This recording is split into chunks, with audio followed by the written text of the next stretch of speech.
صاحبه لا تحزن. إذ يقول لصاحبه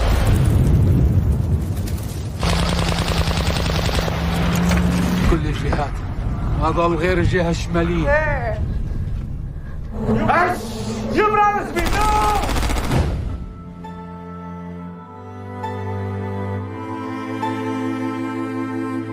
Halo semuanya, apa kabar kalian hari ini? Semoga tetap sehat ya. Pada kesempatan kali ini kita akan membahas film berjudul Farha yang dirilis pada tahun 2021. Tentu kalian udah gak asing dengan peristiwa Nakba atau yang memiliki arti malapetaka. Film ini bercerita tentang tragedi pengusiran warga Palestina di tanggal 15 Mei 1948, awal di mana terjadi pembantaian hingga penduduk Palestina kehilangan tanah air mereka. Bagaimanakah perjuangan rakyat Palestina dan kebengisan Israel ketika perang? Ya udah langsung aja kita masuk ke alur ceritanya. Pada tahun 1948 di wilayah Palestina, cerita ini berfokus pada seorang remaja bernama Farha. Dia berusia 14 tahun dan memiliki semangat belajar tinggi ketika semua perempuan seusianya ingin menikah cepat-cepat. Farha juga merupakan anak yang pintar.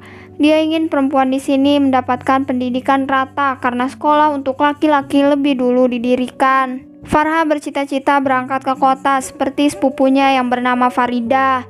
Di kota mereka akan diberi pendidikan yang layak, sehingga nanti saat dewasa Farha bisa menjadi guru seperti impiannya. Tapi sayangnya impian Farha tidak disetujui oleh sang ayah. Farha berulang kali mengingatkan bahwa pendaftaran sekolah akan tutup akhir pekan depan, namun ayahnya hanya ingin Farha menikah dan dilamar oleh pria yang bisa memberinya nafkah.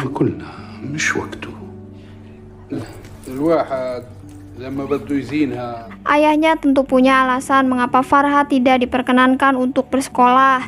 Abu Farha adalah seorang wali kota sekaligus pemimpin di desa.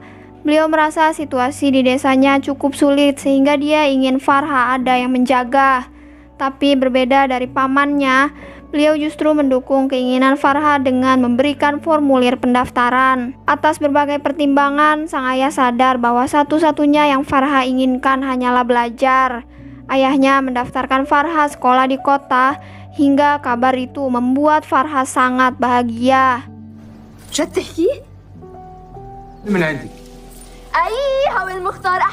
Sampai kemudian ketika malam harinya, sang ayah mendapatkan tamu yang merupakan milisi Palestina. Farha menguping sedikit pembicaraan mereka bahwa beberapa penduduk desa telah mengungsi untuk mencari perlindungan di tempat lain. Kedatangan mereka juga bermaksud sebuah ajakan agar Abu Farha bergabung dalam perjuangan. Tapi Abu Farha menolaknya sekaligus menegaskan bahwa tujuan utamanya adalah menjaga desanya. Keesokan paginya, Farha melihat ayahnya memasang batu besar yang ditambal dengan lumpur untuk mengelilingi tembok rumahnya. Ternyata hal itu dilakukan untuk mencegah serangan yang ditaksir akan dilakukan oleh pasukan Israel. Entah kapan itu akan terjadi, namun militer Israel berniat menguasai seluruh desa ini. Tepat ketika Farha bermain dengan Farida, keduanya mendengar suara dentuman keras hingga mereka cepat-cepat pulang ke rumah. Di sanalah keadaan desa sudah mulai kacau karena beberapa bangunan telah runtuh, terbakar, dan ada seruan dari pengeras suara yang meminta warga untuk mengungsi. Semua penduduk berlarian mengamankan keluarga beserta barang-barang yang bisa mereka bawa. Saat itulah Farha bertemu keluarga Farida yang memintanya masuk ke mobil untuk mencari tempat pengungsian. Farha juga bertemu ayahnya yang memilih menetap di sini dan menyuruhnya untuk pergi bersama keluarga Farida. Namun alih-alih mendengarkan perintah tersebut, Farha justru keluar dari mobil dan memutuskan ikut dengan ayahnya. Mulai dari situ, Farha kebingungan apa yang terjadi dan mengapa orang-orang harus mengungsi. Sang ayah menjelaskan secara singkat bahwa desanya telah jatuh dan kini ayahnya akan membantu para pejuang untuk mempertahankan rumah serta keutuhan seluruh desanya. Oleh karena itu, ayahnya mempersenjatai diri dengan senapan dan memasukkan Farha ke gudang makanan di rumahnya. Ayahnya berjanji akan menjemputnya kembali jika keadaan telah aman. Setelah sang ayah pergi, beliau mengunci Farha dan menutup akses pintu dengan batu sampai tidak ada cahaya yang masuk. Lalu tidak lama dari itu, Farha mendengar suara bentrokan senjata seperti dua orang yang saling tembak-menembak.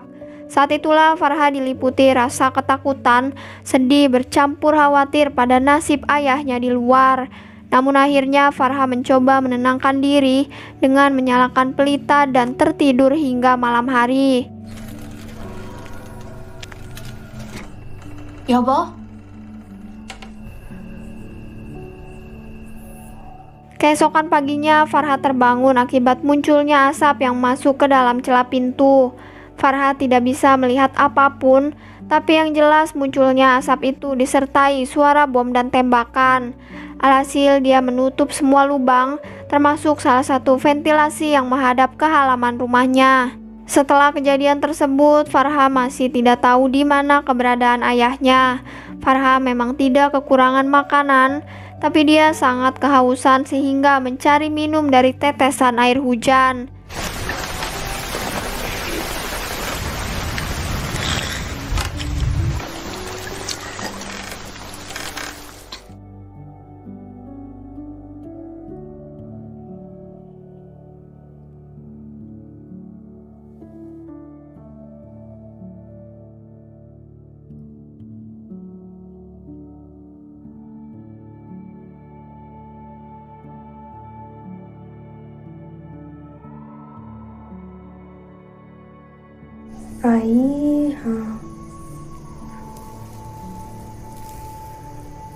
Seiring berjalannya waktu, Farha menyaksikan sebuah keluarga masuk ke rumahnya, di mana keluarga ini terdiri dari dua anak perempuan dan ibunya yang baru melakukan persalinan dibantu oleh suaminya.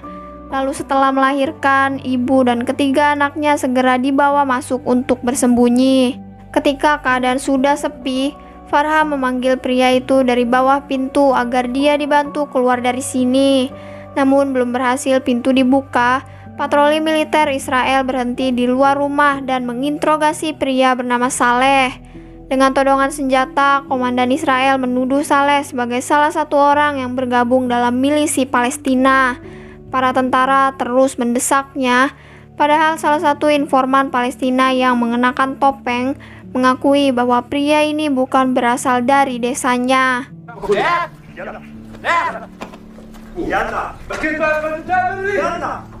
Sementara itu, Farha terus menyaksikan saat Saleh diseret masuk sampai komandan Israel menemukan bercak darah dan memutuskan menggeledah rumah ini. Di sanalah mereka menemukan istri pria itu yang ketahuan baru melahirkan. Bahkan pasukan Israel mendengar suara tangisan bayi hingga terbongkarlah persembunyian kedua putrinya yang membawa adik laki-laki mereka. Maka tanpa belas kasihan, pasukan Israel mengeksekusi satu keluarga itu dan hanya menyisakan bayi yang baru dilahirkan.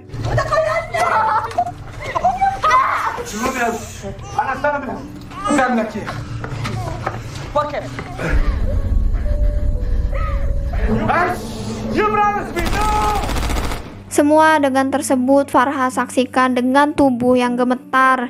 Dia begitu ketakutan dan tidak menyangka bahwa baru menyaksikan kejadian nyata berupa pembantaian yang sangat keji. Terlebih saat pria bertopeng itu mengetahui posisinya, Farha semakin terkejut ketika tahu informan itu adalah ayahnya sendiri.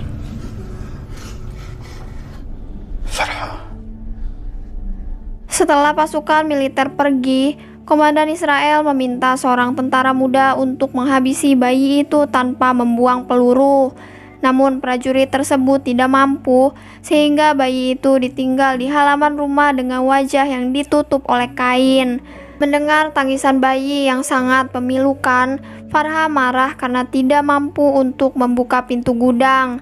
Farha sudah berusaha sekuat mungkin, tapi tetap saja cara itu tidak ada yang berhasil. Pada akhirnya satu malam terlewati dengan rasa bersalah, sekaligus penyesalan karena dia tidak bisa melakukan apapun sampai suara tangisan bayi perlahan tidak terdengar lagi.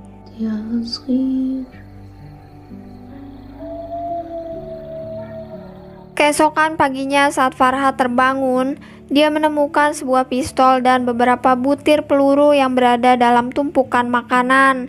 Farha menggunakan pistol itu untuk menembak pintu hingga dia berhasil keluar. Hal pertama yang Farha lakukan tentu mengambil air untuk meminumnya sebanyak mungkin. Lalu Farha menyaksikan kondisi rumahnya yang sudah kosong, serta bayi yang semalam menangis kini telah meninggal dunia. Dia pun berjalan meninggalkan desanya dengan kesedihan dan rasa putus asa.